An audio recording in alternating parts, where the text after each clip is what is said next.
level X, or perhaps you're preparing to move on to a new location and you're wondering what rod and reel you should get to prepare for your next fishing area. Well, luckily for you, I have 3 steps which will help you succeed on your next fishing venture. So hook that like button, pack your tackle boxes, and let's get to fishing, everyone. Step number 1. The first thing you should probably be doing is asking yourself why you're buying this rod. Is it for a new fishing location? And if so, what fish are you going to be targeting at that location? This is when you can kind of go into our beginner series via our playlist on YouTube, or simply go onto your map, click on fish species, and look at what fish are available for you to be fishing for. For instance, if we're planning on going to St. Croix, perhaps we're interested in targeting the northern pike. And if we click on northern pike in the fish species list, we can see the list of preferred baits and preferred lures to target this fish. And this will give us an idea of if we're wanting to buy a match rod or a bottom rod or a spinning rod, casting rod, whatever it may be, can give us an idea of what category of rod we should be buying for this fish. Now, step number 2 follows step number 1. Hey,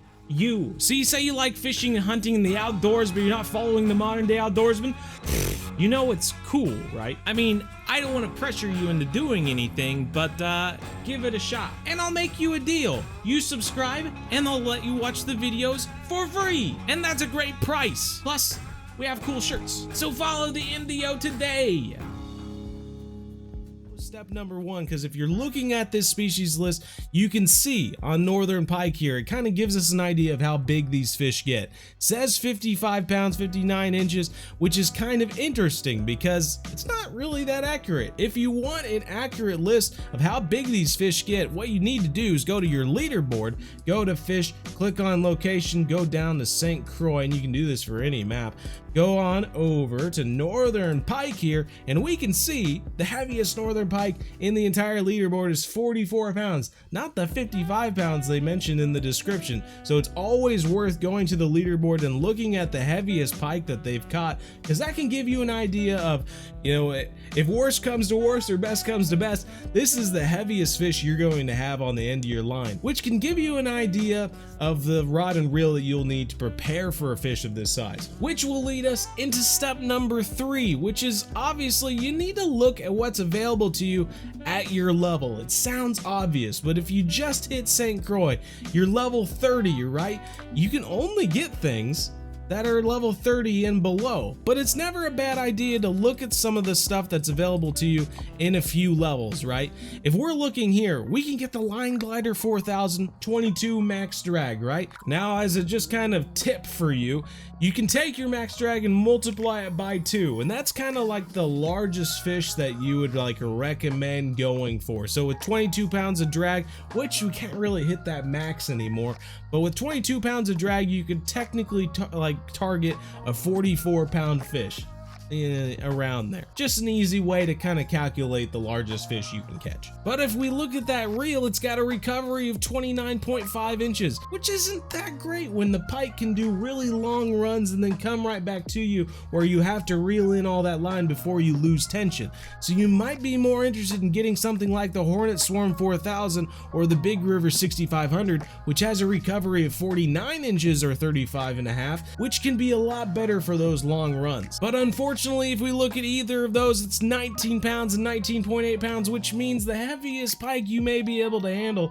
is around 40 pounds, and even then you wouldn't be able to hit max drag, so you're really talking mid-30s before some pike just decides to strip you for all the line that you've got. But this is when it becomes a question of whether you just tough it out at your current location for another level or 2 to get a better piece of equipment, or if you just get the equipment that's available to you and go for a slightly smaller fish. In this particular situation, if you're level 30 and you're considering going for the pike at St. Croix, let's take a look at the rods that we have available. We can go over to match rods, and at level 30, we can purchase the Arctic's 13'2", which has a line weight of 25.5 pounds. And we'll remember that 25.5 because if we go to spinning reels and go over to 30, we can see that the Hornet Swarm 4000 has 19.8 pounds. So that's 20 pounds of our 25.5.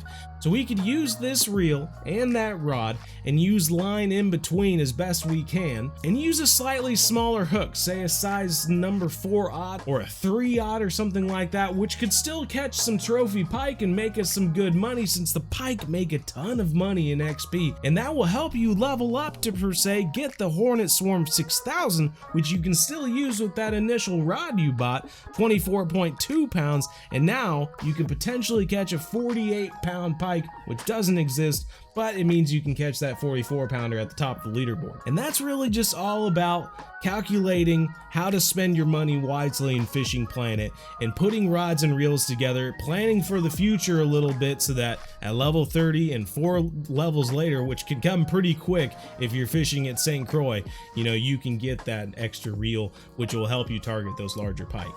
But hopefully that's helpful to you. Hopefully you can find your location, find that fish you're going to be targeting, look at the rods and reels that you have available at your level, and then kind of plan out what you should purchase to go for that location. Should you go back to your previous location and tough it out for 1 or 2 more levels to get a better rod and reel combination? Or should you just buy what you have available to you and target slightly smaller fish? That is up for you to decide, but I hope this video made it easier for you. And if I did, hopefully you can hook that like button and subscribe if you haven't already, and hit that bell if you really want to see more helpful videos for Fishing Planet and other fishing games in general. And if you want to join us for our live streams every Monday, Wednesday, 7:30 to 9:30 p.m. Central, make sure you do so. Would love to see you. We have a fantastic time. Fish for stuff in the game, whether it be Fishing Planet or something else. Be sarcastic, be fun. It's just a good way to spend a Monday or Wednesday night. Anyway, comment down below if you have any questions, or if you want to recommend any of your setups to any other anglers out there. Just be sure to list your location, the fish you're targeting for,